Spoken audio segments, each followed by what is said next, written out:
नमस्कार दोस्तों, मैं मिथुन सिंह स्वागत करता हूं आप सभी का इस प्लेटफॉर्म पे जहां पे आपको हर तरह की रिक्रूटमेंट की खबर दी जाती है। तो चलिए, एकलव्या मॉडल रेसिडेंशियल स्कूल से जो रिक्रूटमेंट आई है, पूरी डिटेल इन्फॉर्मेशन आपको दी जाएगी। जो आपके कॉमन डाउट हैं, जैसे कि अगर आपका बीएड नहीं है तो आप अप्लाई कर सकते हो या नहीं, सीटेट अगर आपका पास है या नहीं है तो आप अप्लाई कर सकते हो या नहीं, डोमिसाइल यानी कि आपका निवास प्रमाण पत्र अगर है या नहीं है उस स्टेट से तो अप्लाई कर सकते हो या नहीं, कोई अगर चाहता हो कि टू पोस्ट के लिए अप्लाई करना चाहता हो तो वो कर सकता है या नहीं, एज का क्या क्राइटेरिया है और सब्जेक्ट कॉम्बिनेशन क्या है, पूरी इन्फॉर्मेशन आपको इस वीडियो में मिल जाएगी। मेरे बताए गए सारे डाउट्स को मैंने कोशिश करी है कि मैं बता दूं, आपके सामने रख दूं आसान भाषा में। अगर फिर भी अगर कोई डाउट रह जाता हो आपका तो आप मुझे मेल कर सकते हो। सिंपल से आप जीमेल पे आइए और मुझे मेल कर लो। वहाँ पे लिखना योर मिथुन सिंह, जी हाँ, yourmithunsingh@gmail.com पे आप मुझे मेल कर सकते हो, या फिर अगर आप इंस्टा पे हो तो मुझे फॉलो कर लो @i मिथुन सिंह। वहाँ से भी आप क्वेश्चन मुझसे पूछ सकते हो। योर मिथुन सिंह पे मैं मिल जाऊँगा इंस्टा पे, वहाँ भी डाउट को आप पूछ सकते हो। तो चलिए आते हैं वीडियो पे और कोशिश करेंगे आपके सारे डाउट को क्लियर करने की। एकलव्या मॉडर्न रेसिडेंशियल स्कूल से जो टीचिंग स्टाफ की रिक्रूटमेंट आई है उसके बारे में। तो सबसे पहले देखिए, ये ऑफिशियल नोटिफिकेशन है। अगर आपको ये नोटिफिकेशन खुद से चाहिए, खुद से पढ़ना चाहते हो तो कोई बात नहीं है, ले सकते हो आप। आपको हमारे टेलीग्राम चैनल को ज्वाइन कर लेना है। वहाँ पे आपको जो है इसकी लिंक मैं आपको दे देता हूँ कमेंट सेक्शन में, और डिस्क्रिप्शन में भी लिंक है, तो जुड़िए आप वहाँ से और टेलीग्राम चैनल को ज्वाइन कर लीजिए। वहाँ पे मैंने इसकी जो पीडीएफ है वो कल ही डाल दी है, तो आप पीडीएफ को खुद से पढ़ सकते हो। अगर आपके अंदर नॉलेज है और आप सब कुछ आसान भाषा में समझते हो तो आपको ये वीडियो देखने की जरूरत नहीं है। पीडीएफ पढ़िए और आराम से अपना काम निकालिए। अब देखो, अगर आप नए हो, फर्स्ट टाइम मेरे चैनल पे आए हो, एक्चुअली मेरा नहीं, ये आप सभी का चैनल है, तो आप चैनल को सब्सक्राइब कर लीजिए नीचे रेड बटन दबा करके, और उसके बगल में जो नन्ना मुन्ना सा बेल आइकन है उसे जरूर दबा दें, तभी आपको वीडियो की नोटिफिकेशन मिलेगी। अदरवाइज आप मिस आउट हो जाओगे, यूट्यूब आपको वीडियो नहीं दिखाएगा। तो देखिए, आगे बढ़ेंगे, पूरी बात आपको बताएंगे बिल्कुल आसान भाषा में। उससे पहले आपसे एक क्वेश्चन मैं पूछना चाहता हूं। आपको बस इतना बताना है कि अगर एक पीएच स्केल है, यहाँ पे पीएच स्केल में 0, 7 और 14 होता है, तो 7 से लेकर के अगर 7 से 14 के बीच में अगर किसी का वैल्यू आता है तो वो क्या होगा, एसिड होगा, बेसिस होगा या सॉल्ट होगा। तो आप लोग कमेंट करके जरूर बताएं इस क्वेश्चन का आंसर। मैं देखना चाहता हूँ कितने अच्छे बच्चे जुड़े हुए हैं पढ़ाई को लेकर, वो सीरियस है। सारे को जो लोग भी आंसर करेंगे सारे लोगों का हार्ट शेप जरूर बनाऊंगा मैं। तो चलिए, अब देखिए, सबसे पहले ना फंडामेंटल चीज़ें देख लो आप एक बार फिर से। 1 तारीख से 1 अप्रैल से लेकर 30 अप्रैल तक फॉर्म का अप्लाई होगा। आप जल्द से जल्द अप्लाई कर लें। लास्ट डेट के वेट में रहोगे तो हो सकता है कि सर्वर क्या हो, डाउन हो जाए और आपको दिक्कतें झेलने पड़े। तो देखो, होशियार बनने से ज़्यादा बेहतर है कि थोड़ा सा मूर्ख बनो और जल्द ही अप्लाई कर दो। अब देखो, फी जो है आपका 1/5 तक, यानी कि 1 मई तक आप जो है अप्लाई कर, फॉर्म जो है पैसे के लिए पेमेंट कर सकते हो। पेमेंट के लिए आपको थोड़ी सी सहूलियत दी गई है। फी कितना रहने वाला है, प्रिंसिपल और वाइस प्रिंसिपल के लिए 2000 रुपये, और टीजीटी और पीजीटी के लिए 1500 रुपये। अगर आप 2 पोस्ट के लिए अप्लाई करोगे तो आपको दोनों के लिए अलग 1500 देना होगा। अब देख लो, करेक्शन, अगर आपका गलती हो जाता है फॉर्म में कुछ भरने के लिए तो 4 से 6 मई तक आप इसे करेक्ट कर सकते हो। और एडमिट कार्ड वगैरह डाउनलोड होगा, वो अलग बातें हैं, वो आपको पता चल ही जाएगा। आप हमारे टेलीग्राम चैनल से जुड़ जाइए, वहाँ से जान सकते हो। अब देखो, ऑफिशियल वेबसाइट क्या है, recruitment.nta.nic.in। उसके बाद ये जो लिखा हुआ है आप देख सकते हो, मैं इतना बड़ा बोल नहीं सकता हूँ। यहाँ से आप जाके सारी चीज़ों को देख सकते हो। तो सबसे पहले ना, मैं जो आप लोगों को शुरू में क्वेश्चन पूछा था उसके सारे आंसर आपको मैं कर देता हूँ। सबसे पहले देखो, अगर आपका बीटीसी है, डीएलएड है, तो आप देखो मेरे भाई, आप अप्लाई नहीं कर सकते हो, बिल्कुल नहीं। ये लोग एलिजिबल नहीं होंगे, आप वापस चले जाओ। वीडियो पूरी देखने की जरूरत नहीं है आपको। अगर आपका सीटेट का पेपर 2, ध्यान से सुनना, पेपर 2 अगर आपका पास नहीं है तो भी आप अप्लाई नहीं कर सकते हो। अगर आपका पेपर 2 क्लियर है सीटेट का, या फिर किसी भी स्टेट का, जैसे कि सपोज कर लो कि मैं मध्य प्रदेश का हूँ या झारखंड का हूँ, तो मैं झारखंड से अप्लाई कर रहा हूँ, तो मेरे पास जेटेट सर्टिफिकेट होना चाहिए पेपर 2 पास का। समझ रहे हो मेरी बात को? तो ही आप अप्लाई कर सकते हो। तो पहली बात, जिनका नहीं है वो वापस चले जाइए। अब देखो, तीसरी बात आती है ना डोमिसाइल की। अब डोमिसाइल यानी कि मैं अगर इसे आसान भाषा में कहूँ कि अगर कोई झारखंड का है और वो मध्य प्रदेश से अप्लाई करना चाहता है तो कर सकता है? नहीं कर सकता है। आप एमपी से हो, यानी कि मध्य प्रदेश से हो, तो एमपी के रहने वाले एमपी के लिए ही एलिजिबल होंगे। झारखंड वाले झारखंड के लिए ही एलिजिबल होंगे। और जहाँ से पोस्ट नहीं आई है वो क्या करें, वो वापस जाएं, यूपी में टीजीटी पीजीटी के लिए रिक्रूटमेंट आई है, वहाँ पे ऐसा कोई बैरियर नहीं है, आप अप्लाई कर सकते हो। डिस्क्रिप्शन में मैं लिंक दे दूंगा, मैंने उस पर एक वीडियो कल ही बना दी है, आप वहाँ से देख सकते हो। और हाई स्कूल के लिए अच्छी हैंडसम सैलरी मिलेगी, वहाँ अप्लाई कर लो, या फिर वेट करो और अपने आप को तपाओ और अच्छा कर पाओ, तब जो है कहीं जॉब आएगी तो आप देख लेना। आगे देखिए सब्जेक्ट कॉम्बिनेशन के बारे में, वो आपको मैं नीचे बता दूंगा, सब्जेक्ट से आपके सामने पढ़ के रख दूंगा सारे चीज़ों को।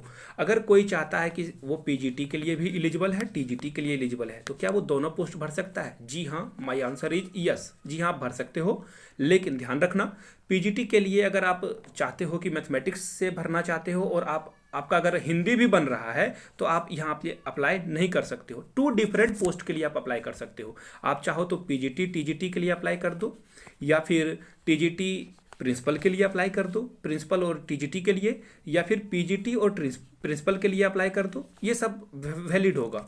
अब देखो, अगर आपका पीजीटी भी है और वाइस प्रिंसिपल के लिए करना चाहते हो तो कर सकते हो, टीजीटी है प्रिंसिपल के लिए करना चाहते हो कर दो, 2 अलग अलग पोस्ट। सारी बातें क्लियर हो गई होगी। अब देखो एज के बारे में, देखो मैं पेज नंबर 16 चलता हूँ, मैंने पहले ही इसको पढ़ रखा है, और पेज नंबर 16 पे आपको सारी एज के बारे में जो है रिलैक्सेशन वगैरह जो भी है वो देख सकते हो यहाँ से। जी हाँ, एक्चुअली ये पेज नंबर 15 ही है, मैंने गलत पढ़ दिया था। 15 पे आपको सारी नॉलेज मिल जाएगी। देखो एज रिलैक्सेशन पॉलिसी क्या है, सबसे पहली बात एज क्या होता है वो जान लो। आप किसके लिए क्या क्या एज है वो आप यहाँ से देख सकते हो। मैं सबसे पहले एज बता देता हूँ। अगर आप प्रिंसिपल पोस्ट के लिए जाना चाहते हो तो आपका एज 50 से अधिक नहीं होना चाहिए। वाइस प्रिंसिपल के लिए 45 एज है, पीजीटी के लिए 40 साल है, और जनरल वाले के लिए SC ST के लिए छूट जो मिलता है वो मिलेगा आपको। टीजीटी के लिए यहाँ से देख सकते हो आप 35 ईयर्स एज है। क्लियर हो गई बातें, कोई भी डाउट आपका नहीं रहना चाहिए। अब देखो एज में छूट किसे मिलेगी और एज काउंट कब होगा? एज काउंट होगा आपका 30 अप्रैल 2021 के अकॉर्डिंग। आप एज को नापना क्या, वो काउंट कर लेना, माप तो नहीं सकते ना एज को। अब देखो यहाँ पे एज रिलैक्सेशन पॉलिसी है। अगर आप SC ST से आते हो तो आपका 5 ईयर्स का एज मिलेगा। अगर आप टीजीटी के लिए अप्लाई करना चाहते हो तो 35 + 5 यानी कि 40 साल अगर आपकी एज है तो आप टीजीटी के लिए एलिजिबल हो, SC ST वाले। और OBC वाले के लिए 3 ईयर्स का एज रिलैक्सेशन यानी कि 38 ईयर्स तक भी आप अप्लाई कर सकते हो। लेकिन जनरल वाले के लिए क्या है, जनरल वाले 35 ईयर्स से ज़्यादा अगर उनका एज हो गया है तो यू आर एक्सपायर्ड भाई, आप बूढ़े हो चुके हो इस पोस्ट के लिए। अब देखो आगे बढ़ते हैं और कोशिश करते हैं कि जिन्होंने गवर्नमेंट जॉब करी है, गवर्नमेंट में 3 साल तक अगर पढ़ा कोई भी काम किया हो, रेलवे में हो, कोल माइंस में हो, कहीं भी हो, तो उसको 5 साल का एज रिलैक्सेशन मिलेगा। और जो यूटी जम्मू कश्मीर में जिन्होंने 5 साल बिताया है, एक्चुअली जिन्होंने ये इस ईयर से यानी कि 80 से लेकर 89 तक जो रहे हैं वहाँ पे, उन्हें 5 साल का एज रिलैक्सेशन मिलेगा।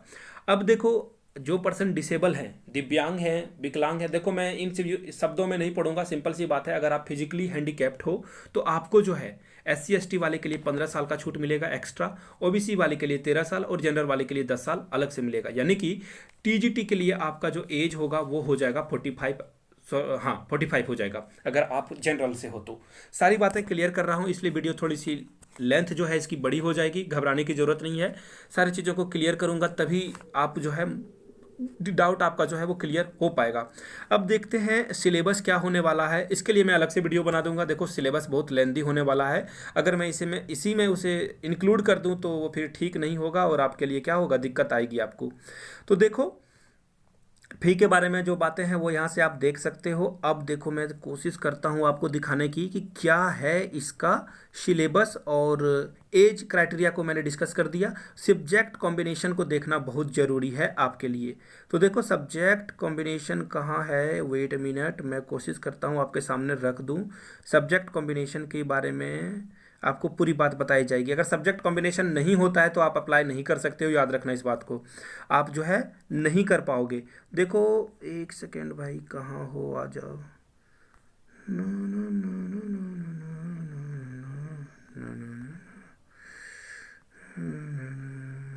एक मिनट भाई, एक मिनट, अरे कहाँ गया? जी हाँ, ये रहा सब्जेक्ट कॉम्बिनेशन। अब देखो पीजीटी के लिए सारे लोगों का यहाँ पे सब्जेक्ट कॉम्बिनेशन देख लेना तभी अप्लाई करना। देखो पीजीटी के लिए क्या है, अगर आप पीजीटी में अगर आपका इंग्लिश रहा है 3 साल तो आप पीजीटी इंग्लिश के लिए एलिजिबल हो। हिंदी वाले के लिए देख लो, हिंदी या संस्कृत अगर हिंदी या संस्कृत के लिए एलिजिबल चाहते हो तो आपका सब्जेक्ट हिंदी एक जरूरी है। अगर जिनका हिंदी है तो वो हिंदी के लिए अप्लाई कर सकते हैं, लेकिन जिनका संस्कृत है उनके लिए हिंदी भी होना जरूरी है। मैथमेटिक्स वाले के लिए मैथमेटिक्स होना चाहिए, साथ साथ में फिजिक्स वाले के लिए देखो क्या है, फिजिक्स वाले के साथ दिक्कत है, उन्हें जो चाहिए और भी न्यूक्लियर फिजिक्स वगैरह होना चाहिए। यहाँ से आप देख सकते हो इन चीज़ों को। अब देखो टीजीटी वाले में ना सबसे ज़्यादा दिक्कत आपको टीजीटी वाले में दिखेगा, सब्जेक्ट कॉम्बिनेशन यहाँ पे नहीं बन पाता है। तो देखो यहाँ ध्यान रखना, हिंदी आपका 3 साल कंप्लीट होना चाहिए। लैंग्वेज वाले के लिए कोई दिक्कत है नहीं, 3 साल आपका इंग्लिश होना चाहिए। एसएसटी के लिए देखो any 2 of the following main subject at graduation level, 2 आपका मेन होना चाहिए, हिस्ट्री, ज्योग्राफी, इकोनॉमिक्स में से कोई एक, या फिर पॉलिटी साइंस के लिए 2 आपका कंपलसरी है। उसके बाद देखो ये सब में से कोई एक होना चाहिए, या फिर हिस्ट्री या ज्योग्राफी एक होना ही चाहिए, तभी आप एलिजिबल हो जाओगे एसएसटी टीचर के लिए। अब मैथमेटिक्स वाले के लिए क्या है, मैथमेटिक्स आपका मेन अगर सब्जेक्ट है तो आपका सेकेंड सब्जेक्ट मस्ट भी फिजिक्स, केमिस्ट्री, इलेक्ट्रॉनिक्स या फिर कंप्यूटर साइंस होना चाहिए। इकोनॉमिक्स या कॉमर्स भी चलेगा। अब साइंस वाले के लिए क्या है, अगर आपका मेन सब्जेक्ट बॉटनी, जूलॉजी या केमिस्ट्री है तो आप जो है अप्लाई कर सकते हो। 2 कॉम्बिनेशन जरूर बनना चाहिए तभी आप अप्लाई कर सकते हो। बीएड तो होना ही चाहिए। तो ये बातें हैं। अब देखो, अब मैंने इतनी बात आपको बताई, इसके बावजूद आप लोगों के मन में बहुत सारे डाउट होंगे, मुझे पता है। तो कमेंट में आइए, इतनी बात जानने के बाद अगर आपका डाउट रहता है तो मैं रिप्लाई कर दूंगा। अगर आपका सेम क्वेश्चन रहा जो मैंने वीडियो में बता रखी है, उसके बावजूद अगर आपने पूछा तो फिर मैं रिप्लाई नहीं करने वाला हूँ। वीडियो को पूरे देख लो आप। अब देखो कोई डाउट रह जाता है तो मैंने कहा इंस्टाग्राम पे आइए, आई मिथुन सिंह पे आप मुझे फॉलो कर सकते हो। कोई भी डाउट हो तो वहाँ आप मुझसे पूछ सकते हो, सारी जानकारी आपको वहाँ पे दी जाएगी। या फिर आप मेल कर लो yourmithunsingh@gmail.com पे, इन्फॉर्मेशन आपको दे दी जाएगी। Thank you so much, you guys are amazing, keep reading, keep learning, keep growing. Thank you so much.